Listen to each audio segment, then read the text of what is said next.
greatness. Most people allow their fear of failure to outweigh their desire to succeed. When you're willing to fail again and again and again, when you make up your mind to become unstoppable, when you make up your mind to become a no matter what person, then that will then give birth to a part of yourself that you don't know right now. Imagine, if you will, being on your deathbed and standing around your bed, the ghost of the dreams, the ideas, the abilities, the talents given to you by life, and that you, for whatever reason, you never went after that dream. You never acted on those ideas. You never used those talents. You never used those gifts. And there they are standing around your bed looking at you with large angry eyes saying, we came to you and only you could have given us life. And now we must die with you forever. See, most people stop short of their dreams and park and get off the highway of life because of the rejections of life. You will always be rejected. It's no big deal. Jack Canfield said rejection is a myth. It's not like when somebody says no and then they slap you. No, it's just, to make no your vitamin. Get excited about the no. Why? Because every time someone says no, that brings you another step to a yes. You're getting closer. Trust me, you will win if you don't quit. You will win if you don't quit. Even a broke clock is right twice a day. As you go through the challenges of life and you look at it and embrace whatever comes to you, don't run from it. Step toward it. Don't try and duck it like most people do. See, most people want it easy. See, if you, easy come, easy what? Easy go. See, but when you go at what you're going to deal with and you deal with the difficulties of it, when you handle those hard things close at hand, making those hard decisions right now that you don't want to make, learning those things that you don't like to do, but you know that in order for you to get where you want to go, this is one of the hoops that you have to flip through. And I'm saying to you, whatever you got to do it, because if you don't, life is going to whoop you until you surrender. You have something that you brought to the universe. And that if you decide that my life deserves my developing this, what I do well, and becoming the best at it and mastering myself and seeing what I have.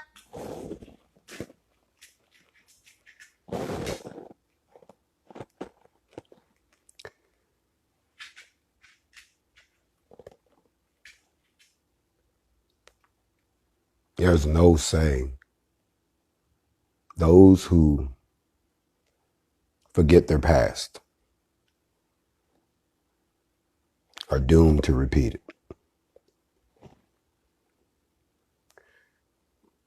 Scary part about that, y'all, is when you see it happening.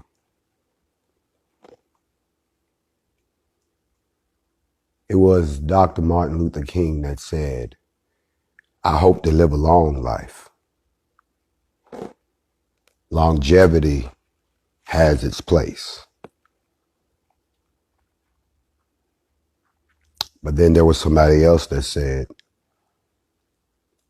if it's my time, then it's my time. All I want to hear is servant, job well done. Job well done. Grand risings. For many of you, you are about to hear something that you've never heard before. For a lot of you, you've probably heard a version of it. And for the rest of you, you've been straight up lied to. Come here, boy. Because you're just trying to get some of this word too, huh? I hear you. Go ahead with that.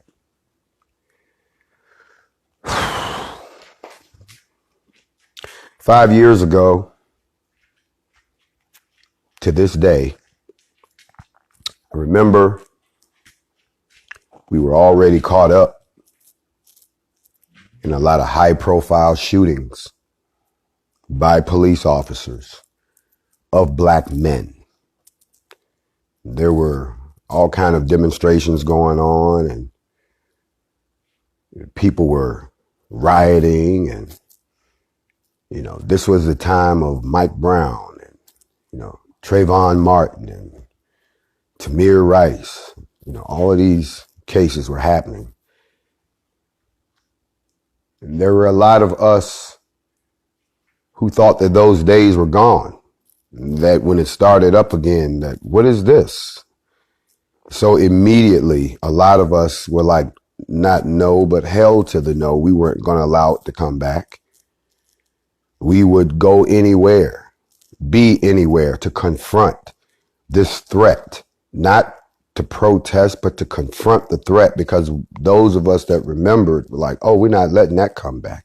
That can't come back. That's how we felt. Even the world was shocked that these things were starting to come back again. Y'all know what I'm saying? So we became the front line. We all went out ready to fight, ready to do whatever it took for us to do to put that demon, that genie, back in the bottle. And then every time we thought we was making some progress, every time we thought we were taking one step ahead, something would happen and we would be pushed back to the point where we were like, well, what are we not doing? Maybe we need to, turn the pressure up a little bit. And I remember at the time that I didn't really understand the gravity of what was coming our way. And so you can imagine how I felt. This is after the Walter Scott shooting in Charleston. If you don't know the situation about Walter Scott was a retired Navy veteran who was the drummer in the church, who was gunned down by a Charleston police officer who shot him in the back while he was running from him over something simple as unpaid child support. And then the officer tried to cover it up, and they didn't render any first aid. And what they didn't know was that a young man who just happened to be passing through the back alleyway got it on video. And when that video came out, the city of Charleston, I'm going to be honest, they did the right thing. They immediately fired that police officer and arrested him and threw him in jail and denied him bond. And they were very transparent. And that the turning point was that up until that point, the people that were getting shot by the police were young black men. And so, there was this stigmatism that, thanks to people like Hillary Clinton, that had labeled young black teens as vicious animals that needed to be brought to heel, as she said. And, because of the economic conditions in a lot of the black neighborhoods that were no fault of their own, a lot of these young kids were doing whatever they could to survive. And that included drug dealing, stealing, whatever they had to do. There were no silver spoons in their mouths, but they were not animals. So when these kids started getting shot, there were some folks who just kind of didn't get involved. They were like, well, that's young kids. They got to learn to simmer down. That's what everybody was thinking, the older cats. But when they shot Walter Scott, this was an older gentleman who had retired from the military, had a pretty decent life and came from a big family and was well established in the community. And overnight, we all started thinking, if they could shoot somebody like him down and then try to cover it up, they'll do that to any of us. And that's when it was time for everybody, all hands off the deck. And so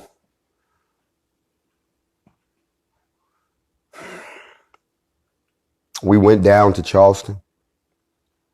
And because the city was so transparent, and because they were so quick to try to, put this fire out, there really wasn't a whole lot of protesting that, you know, that had any purpose. It was like, okay, yeah, we upset, we angry. And I remember all of the different elements that swirled around that situation to try to give the United States some reassurance that this was a problem that we were going to fix, right? 5 years ago. Hold on a second. I'm going to throw something at you, and it's going to be on video, okay? We're not going to compete for attention right now. I'm not in the mood. So you need to go find something else to do or sit your ass down right here and stop trying to get into the shot. It's not working, bro. Y'all forgive me. But whenever I talk about this, he get amped too, because he don't like white people. And I don't know. I didn't do it. He's that way. Y'all seen him with me. He just goes off on white folks. I started talking about white folks, all of a sudden he wanted to get in the picture like, yo, let me tell y'all, this is exact, but you can't talk, bruh. That's the only, come here. Come here, come over here. No, come here. We're going to get this done one way or the other. Let me explain something. Look, see, there go the people, right? See that? You can't be in this. Okay, I'm trying to talk to the people. I'm going to show you some love later, okay? All right? Yeah. I'll let you bite on some white people, all right? Oh, yes, my boy. Now get out of here. Go. You're too big to be in the room. All right. So, as I was saying, it got to the point where, you know, it looked like this was something that was going to be shut down. I remember sitting in the memorial service for Walter Scott, sitting next to members of the Department of Justice, sitting next to Senator Pinckney and sitting next to the congressman and sitting with then Governor Nikki Haley and then sitting with the former governor. This is how serious this was, guys. Sitting with members of the upper echelons of the U.S. government that came down to Charleston to make sure that this was handled and that it would not happen again and that justice would be served and that everybody was going to be all right, even to go so far as to give that man a presidential level funeral. It was something to watch. However, when we were there, I remember that it was also a time to get things done, you know, while the attention of the world was there. Okay. Somebody said the damn dog is more handsome than me. You know what? But all men are dogs, right? Well, we could talk about that on another show. Anyway, what you smiling for? Now he's smiling. Anyway, make a long story short. One of the things that came out of that situation was, if y'all remember who was there 5 years ago, you know, you had the push to go to the floor of the South Carolina legislature and get a law passed that would require all law enforcement officials in the state of South Carolina to now wear body cams. And that law is in effect to this day.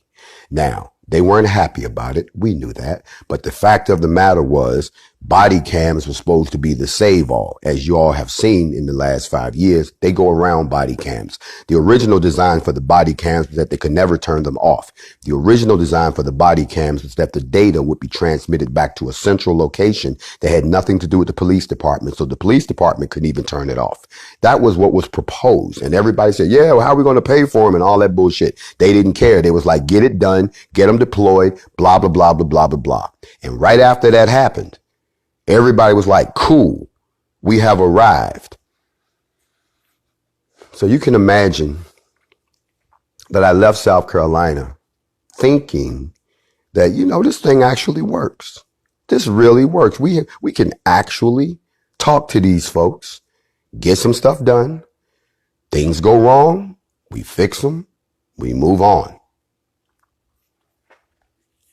Wasn't long after that I remember coming home and my then wife, because I'm divorced, my then wife met me and said, you got to come see this. And I'm like, what happened now? Because it was always something.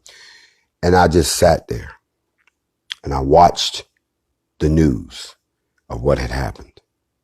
And they were talking about that someone had gone into a church, South Carolina, and that they had killed all of these people. And I'm trying to figure out, okay, I'm trying to take it all in. What are you talking about? Come on, this is not making sense to me, yada, yada, yada, yada. Well, let me help you out because I'm walking history for you right now. When Walter Scott had his funeral, I was at the funeral home the morning of his funeral because I was supposed to meet the representatives of the NAACP and a few other folks there. So I was there extra early before the media got there, when they were still, they had the gentleman's body and they were getting everything ready. And I'm standing off to the side, waiting. And I remember when they were saying they were going to do something different. They were going to, instead of taking his body, they were supposed to take it, to the family's home. And then from there, they weren't going to bury him in Charleston. They were going to bury him. They were going to have the service in another town and then come back to Charleston for the actual internment. So we were going to follow them. And I remember there was a group of men that worked at that funeral home. And they said, but before we can take Mr. Scott, there was another body that they had to drop off at a church. So they said, if you follow us, you're going to follow us to this church first. And then from the church, we'll then proceed to the family's home. And then from the family's home, we'll go, that whole 9 yards. So I'm like, cool, no problem. I'm strapping young man. How can I help? Blah, blah, blah, blah, blah, blah. We all go to this church in downtown Charleston. And this is what I mean about the irony of this. If I had never done this, I would not have known what had happened when I heard the other news.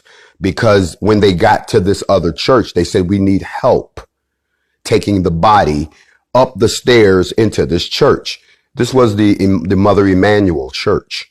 At the time, I did not know the significance of this church that it would play in history. So I helped them take the body up the stairs of that church. And they took it in, they dropped the body off, We left, and then we go on to the Walter Scott situation.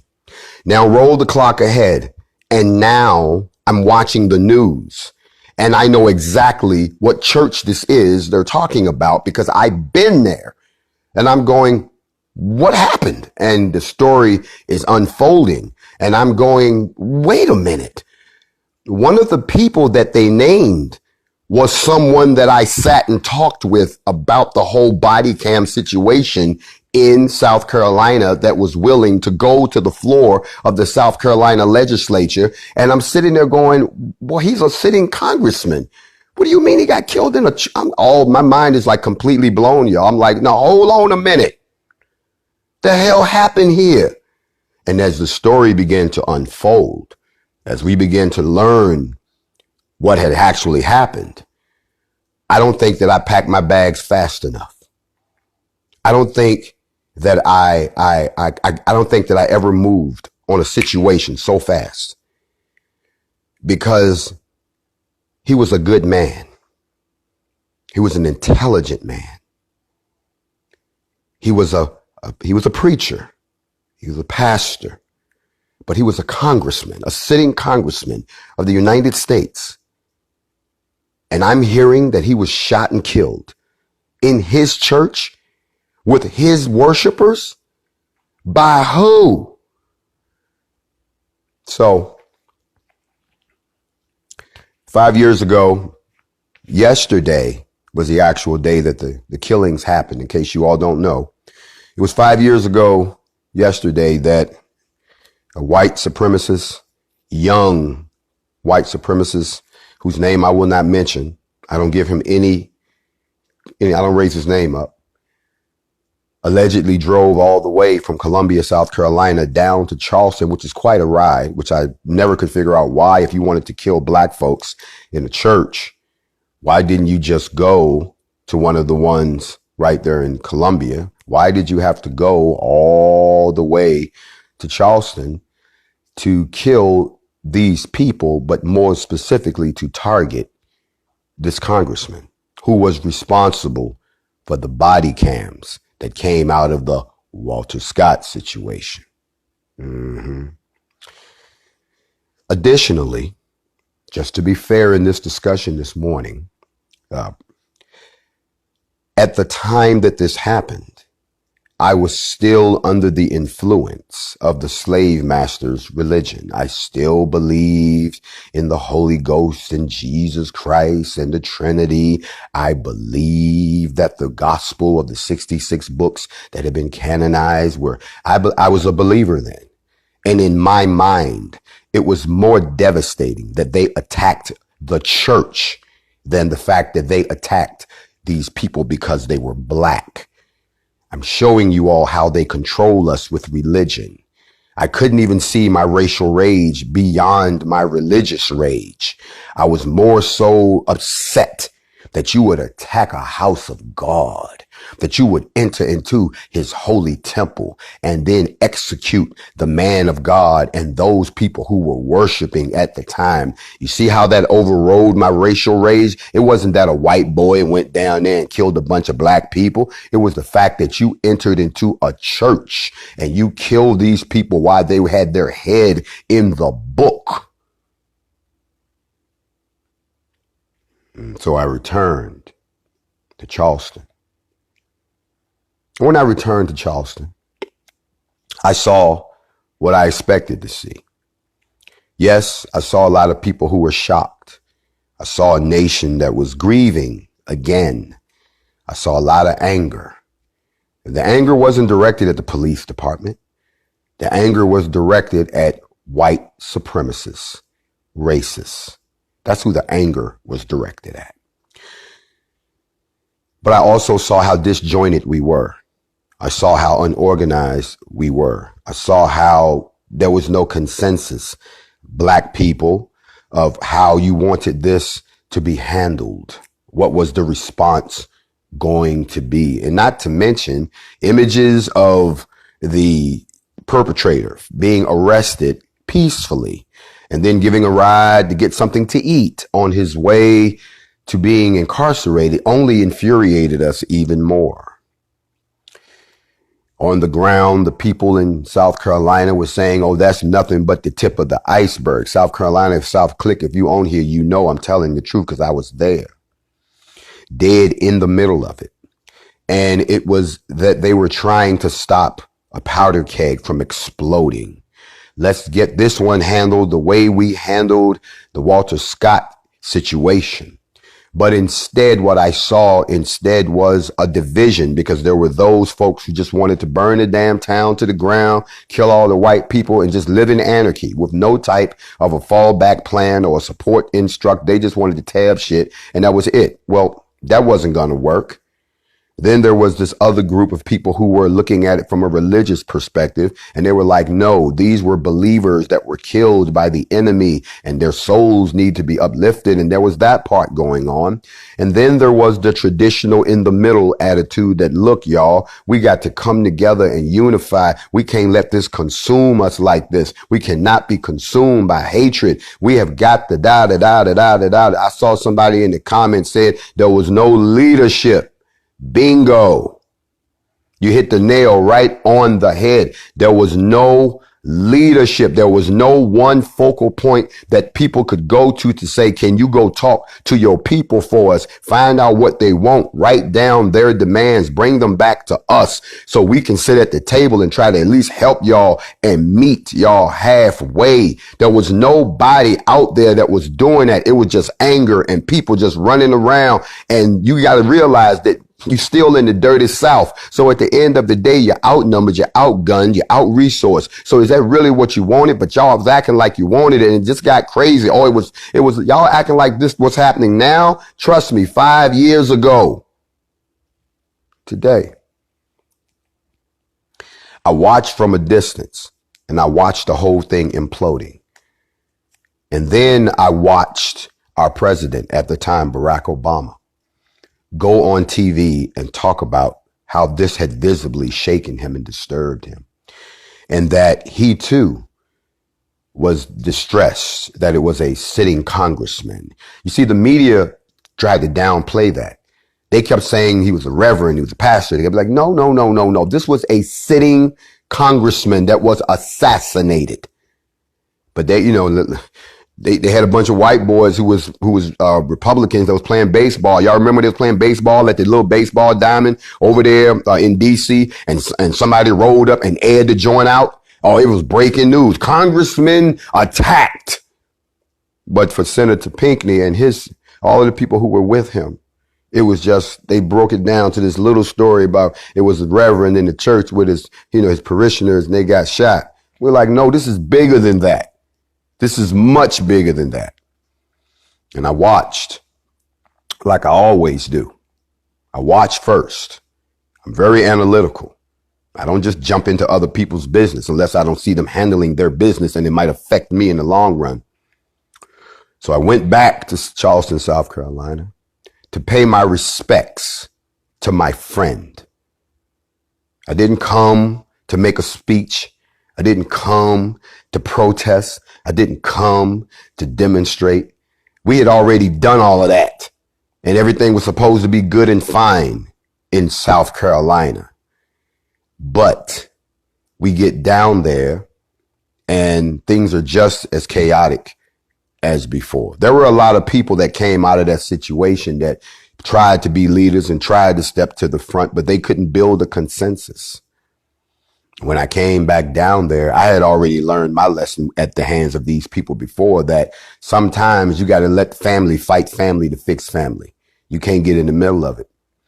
So I came back this time just to pay my respects.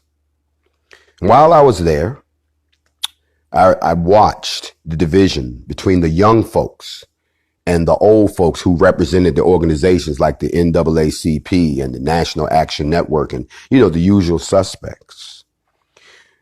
But what made this different was that because this was a sitting U.S.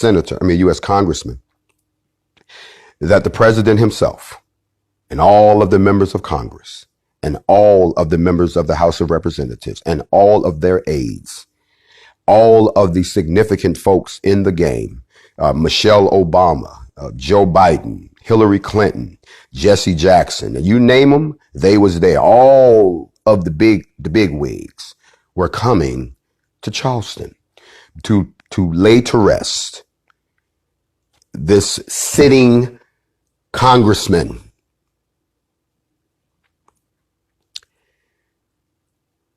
Plus all of the clergy of America, every high profile preacher that you can find on the worship network, every high profile person I'm talking everybody from Hezekiah to Creflo. I mean, everybody that wore a collar was there.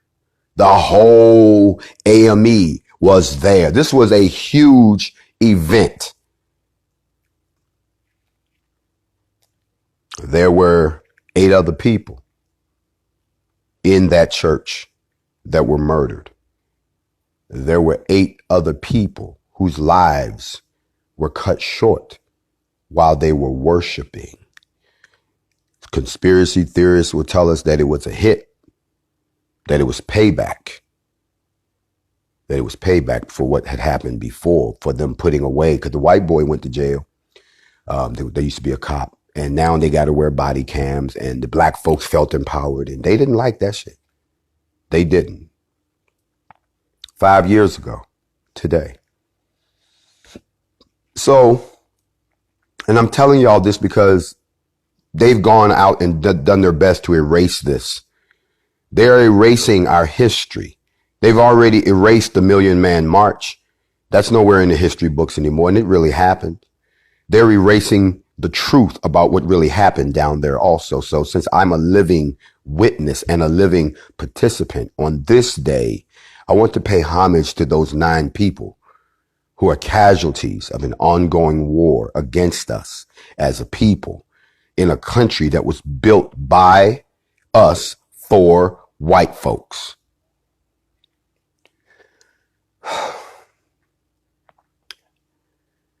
So I go down. Yes, I go down. And, yes, I did go to that same church that I was at earlier that I had helped take a body into.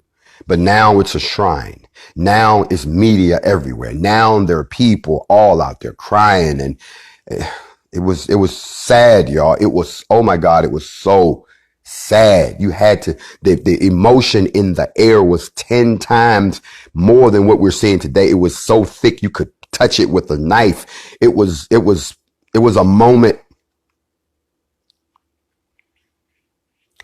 So I decided that I was going to do something while I was there because nobody else was doing anything that actually spoke to the issue.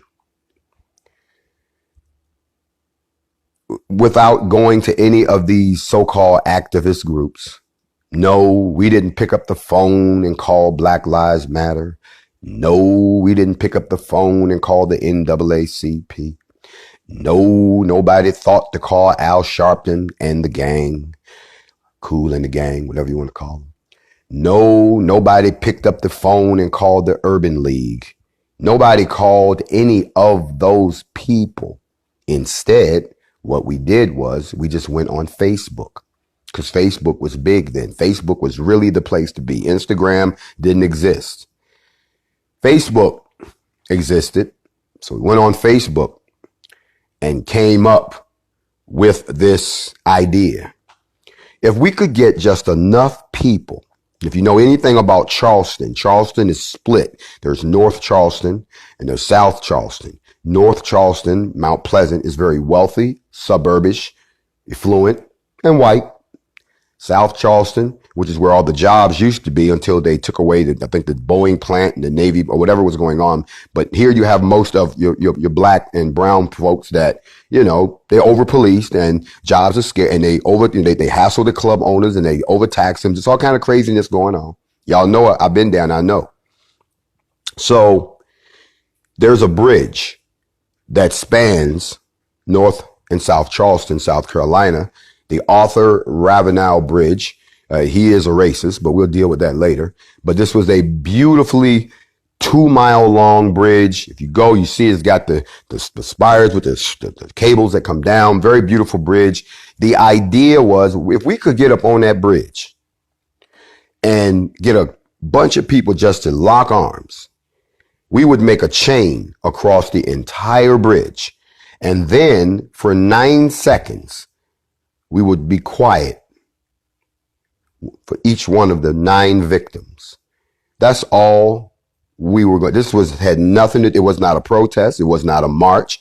It was just an expression that, remember, these were not, to us, they were believers that had been killed for their beliefs, not for the color of their skin. You see how religion can control you? So we put the word out on Facebook, and there were, you know, I wasn't the only one involved. There were quite a few folks that were involved with getting the word out. And I remember the day of, this was going to be a joint venture. It grew. In matter of fact, it grew so huge. What I'm about to tell you, this is why they don't want you to see this in the history books. We expected 1,000, maybe at best 1,000. 33,000 people showed up. Let me say that again. 33,000. That was more people than could fit on that bridge. And they came from both sides of the bridge. And they were black, white, yellow, purple, humpbacks, midgets, wheelchairs. They came. Oh, and they came. And they kept coming. Do you understand what I'm saying to you? What we decided to do turned into something so huge that it sent a message that scared. Not only did it scare white America that wanted us gone, but it also scared these same old want to get out front and talk about it and do nothing black folks that know that if we ever fix this, they won't have a reason to exist anymore. And they had nothing to do with it. I'm here to tell the story because I was at the center of it. When we led them onto the bridge, the image of a black man, leading a group of black people with white folks coming up the rear, 33,000 strong, to stand on a bridge with people who couldn't even get on the bridge, pulling up in ships and boats with their horns blowing, choppers in the air, looking down on this multitude of people that came, and they kept coming. They couldn't get on the bridge, but they knew that at the center of that bridge, I was there with the people with our hands up in the air. Those pictures are still available if you go out and search for them. As a matter of fact, CNN declared that the picture of this bracelet that I'm wearing and my fist clasped with a few other people was the picture of the year, yet they try to erase the story. Oh, when the other activist groups found out what happened, they were quick to denounce it, said it was a fraud, said that it was fake. 33,000 people is not fake at all. And for 1 second, for one moment, for one inkling in time, I saw what Martin Luther King saw. I saw all of these people, a multitude, a rainbow of people loving on each other and hugging on each other. And it was incredible. The police and the fire departments did not fight us. They joined in so that I could be heard across the entire bridge. They put their police units on the same frequency as the chief, who gave me the mic. So when I talk, you could hear me up and down the bridge. They brought in EMS, and everybody was on one accord because we thought we could stop this and fix it. And damn it, we all gonna come together. And I too, for 1 second, believed the I have a dream shit was real. If you want to know, ABC News wanted to do a story with me.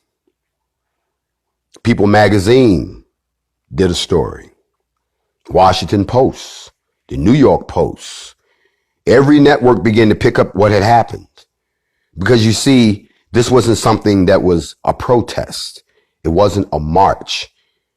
It was a memorialization of the folks that had died. It was the least I could do for Senator Pinckney and the other 8 people who lost their lives. And it was then that someone said to me, that is too much power for one black man to have. And after that, I was attacked by the very individuals that run around today calling themselves BLM, because they said, we don't want another Malcolm X. We don't want another Martin Luther King. We don't want another Stokely Carmichael. Matter of fact, we don't want another black man at the front of this movement. Shut the front door. And I watch my own people.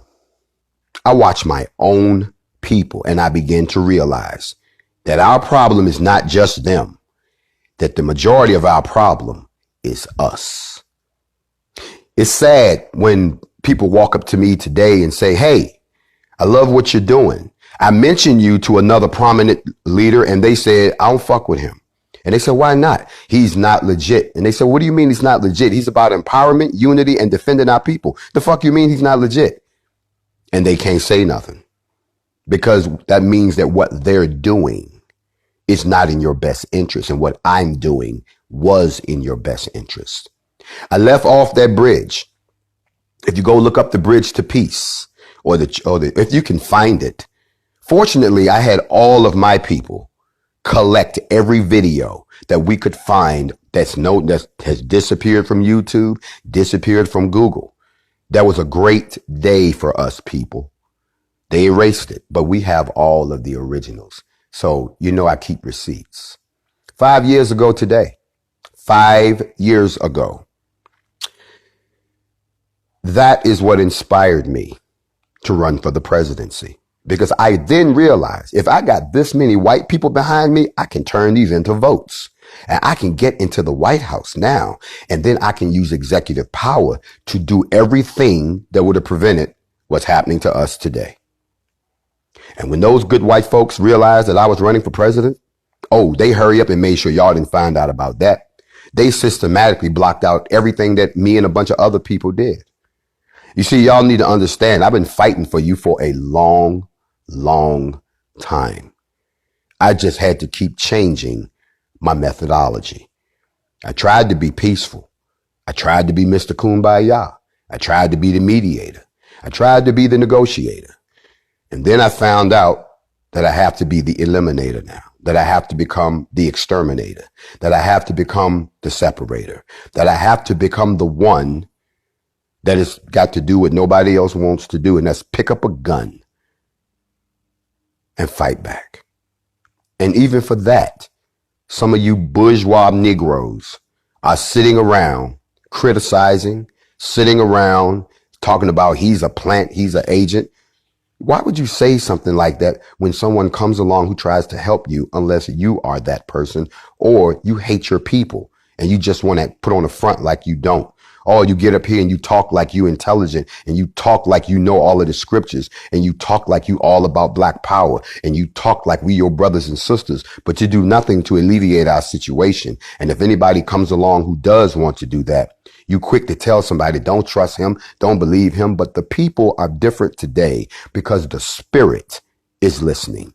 The spirit is talking to these people. You can't bullshit them away on this one. You can't mind meld and mind mold them out of what's happening. They know that when the ancestors are talking to them, they know when the spirit is talking to the spirit, because it is written, spirit bears witness to the spirit. So all your little fleshly, worldly games of trying to hate on it when the time has come is going to fall in your face. That's why a lot of people are getting exposed right now. That's why a lot of people know that if they keep quiet, maybe the light won't hit them, without them realizing that your silence is just as telling as the fact that you're trying to say something. Other than that, think about this.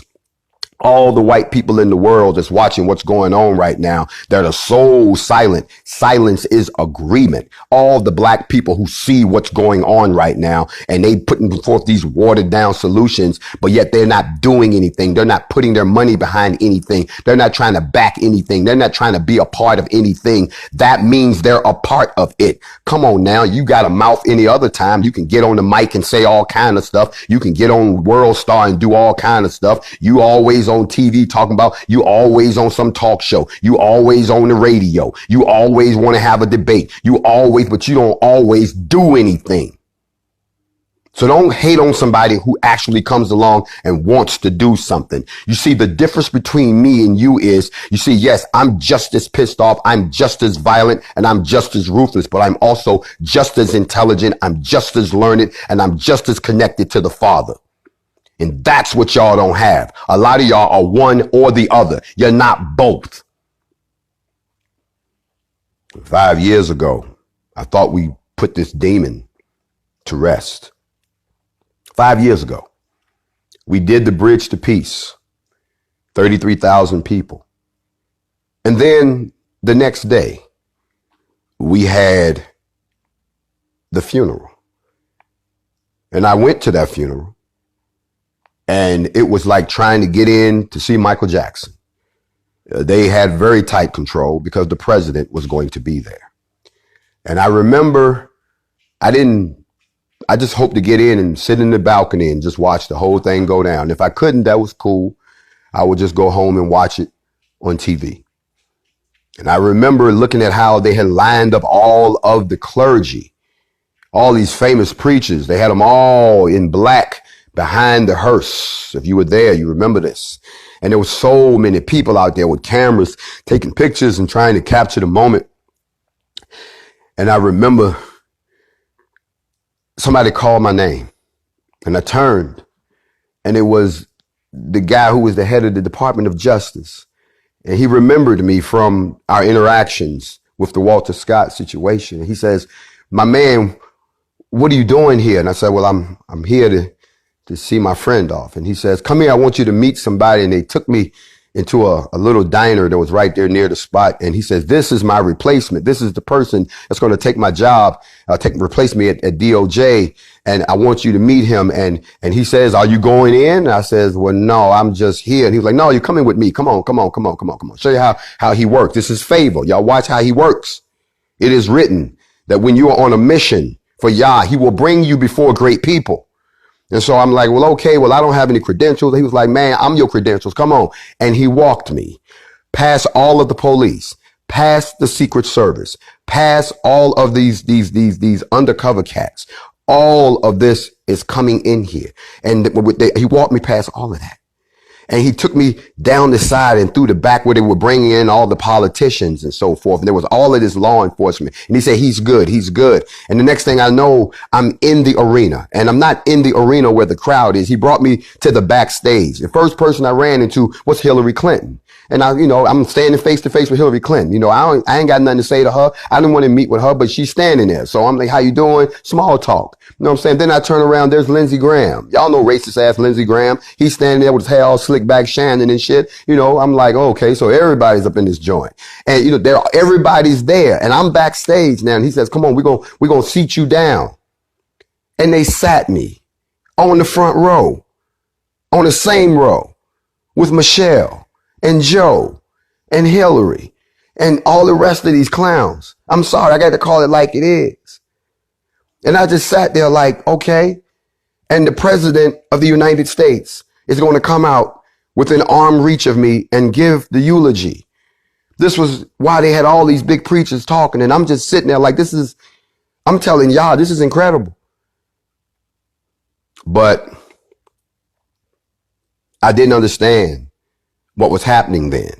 I told y'all, and I taught you this, that he's preparing you for what's coming. And the videos are still out there. Matter of fact, if you scan down my profile, you can find the videos on this Instagram page. And there was a moment after the president came in, and then he got up and gave his great eulogy, and he came down and he said, he was talking to the family. He was talking to the family. And now I'm standing face to face with Barack Obama, President of the United States, first black president of the United States. This is history. And I remember what someone texted me on my phone. They said, you're on TV right now. You're on C-SPAN. You standing right there. And I'm like, I wasn't aware of any of this. And I had words with Mr. Obama, and that's on the video. What I said to him is between us. But it was my moment. Now I'm standing with leadership, and what I had said something along the lines was, you don't have to post, just scan down and look at my profile. See, my profile is my diary. I don't post insignificant stuff. I don't post what I'm eating. My life for the last 6 or 7 years, I have chronicled on this profile. Scan down and find it. I'm not reposting what's already happened. Y'all like to go dig up dirt on people. Y'all like to go get receipts on people. Do your due diligence on me and dig all the way down. Dig past Brunswick. Dig on down. Dig past Nipsey. Keep on digging. Dig on down. Dig on past the BET Awards. Dig on down. Dig on down past the presidential campaign. Dig on down, and you're going to start to see, oh shit, he was there. He was there. He this, he was that. He was, oh, go have one of those moments. I'm not reposting jack shit. It's been 5 years. Those who don't remember their past are doomed to repeat it. 5 years ago today. 5 years ago today. So after meeting the president and seeing all of the congressional members and seeing all of the House of Representatives and seeing all of their aides and seeing all of the folks that had something to do with the South Carolina legislature there, and all of these people, I actually believed that I had a shot at winning the presidency and helping black folks once and for all. And from that point, I left the movement, because you cannot run for president and still just support black people. You have to be the president of all people, even if your plan is to help black people. You understand what I'm saying? Everyone who goes into the White House, in their mind, they already know who they gonna help.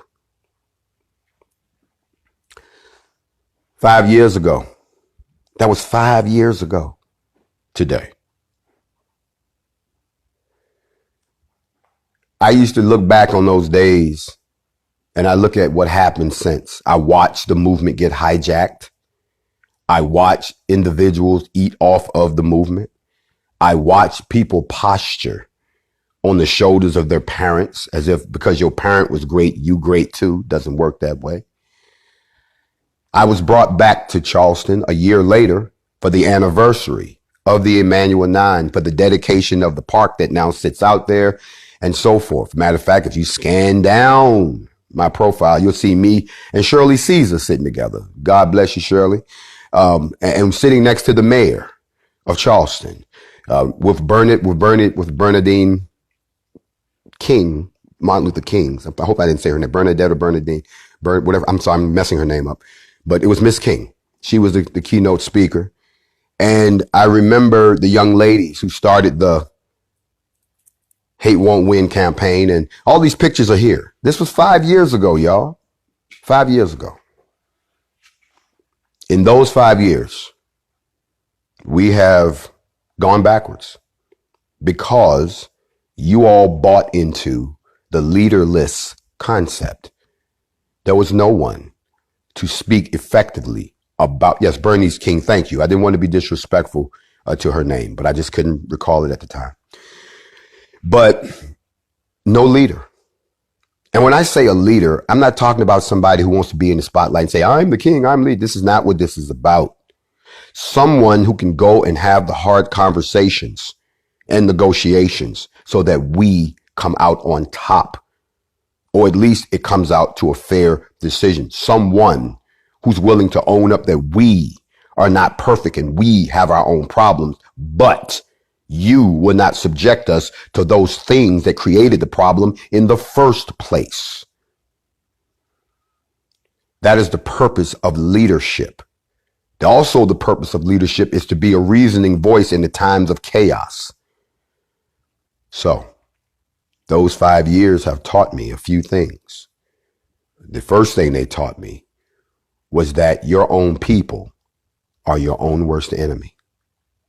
The second thing it taught me is that we must never forget what happened to those people in Charleston, ever. And what happened after it can never be erased from your mind. Oh, I did a scan this morning for Google. I even saw Black Lives Matter trying to take credit for the Bridge to Peace when they had jack shit to do with it. They had, matter of fact, they denounced it. Now, if you go read their history, they don't ease it in like they did it. They didn't have shit to do with that. Now say it publicly. And I ask any one of them to come out publicly and have a conversation with me so I can pull out the receipts and strip their ass naked. We know what happened, those of us who were there. But they hijacked y'all. Now, 5 years later, we have a global problem. 5 years later. What's going to happen? I don't know. But I know one thing. Before I go any further, before we fight another battle, before we do anything else, I think that we should all stop and remember those individuals. Because, yeah, they get a blurb in the newspaper or something like that, but nobody's going to really sit there and tell you that these people are gone and that when they died, it was supposed to have been the turning point in America. Cynthia Hurd, Susie Jackson, Ethel Lance, DePayne Middleton Doctor, Clementa Pinckney, Twanza Sanders, Daniel Simmons Sr., Sharonda Coleman Singleton, and Myra Thompson. I remember you. I salute you. You are casualties in an ongoing war. You were the turning point that put a lot of us on the path that we are today. You see, a lot of y'all like to dig around in mess. A lot of y'all like to keep mess going without trying to fix it. And if we're still doing the same thing today that we did 5 years ago, marching and all of this bullshit, then those people died for nothing because you have achieved nothing.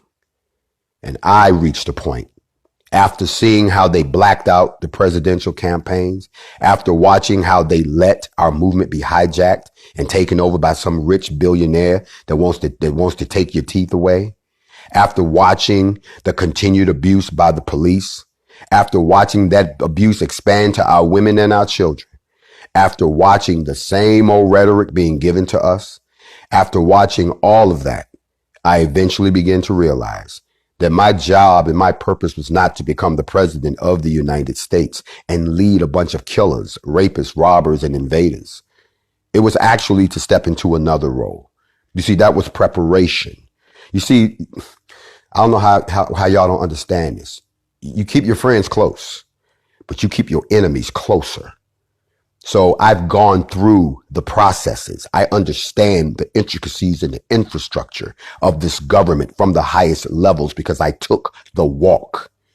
The same way you cannot fight an army if you've never been in an army, if you don't understand how the military works, how they're supported, how they operate, how they deploy, how they strategize. If you've never done that, how the hell can you expect to fight them? And to all of you people who were too cowardly to put on a uniform before you knew better, all of you all who have never actually served in an organization that takes discipline, for all of you all who think that your opinion matters when sometimes we have to put our opinions in the parking lot and follow leadership, for all of you all who can't follow simple instructions because that was never a part of your life. So every time somebody comes along that tries to do something for everybody, you the first one to start crying about your opinion and your position instead of looking at the betterment for all, then you are the problem. And I realized that what we don't have is what we haven't had since the 60s.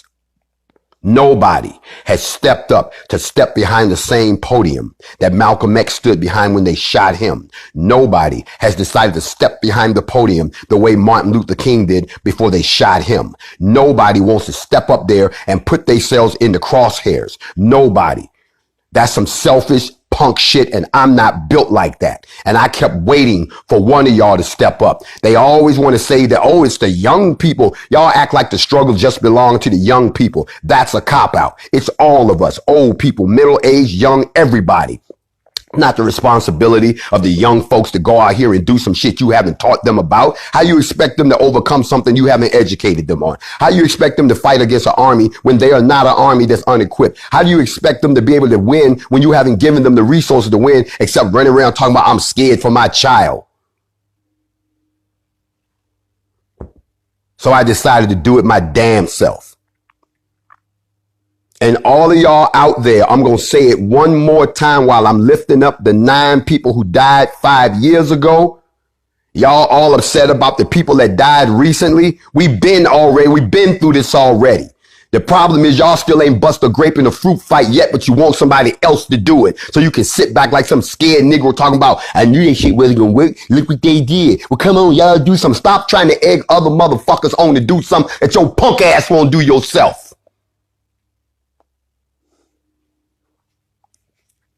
So we formed a militia. So we got together. We got organized. We got armed. And we studied our opponent very well. And while y'all all out in the street being obvious, bad boys move in silence. And we move in the dark.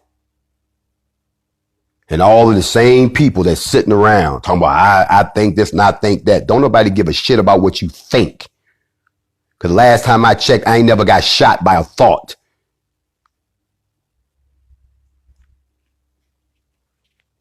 Now we calling for a formation. Now we calling black people. We calling you out. Put up or shut up. Lay down and stay down. This has been my morning mental, saluting the survivors of the Emmanuel 9. Peace and shalom to you.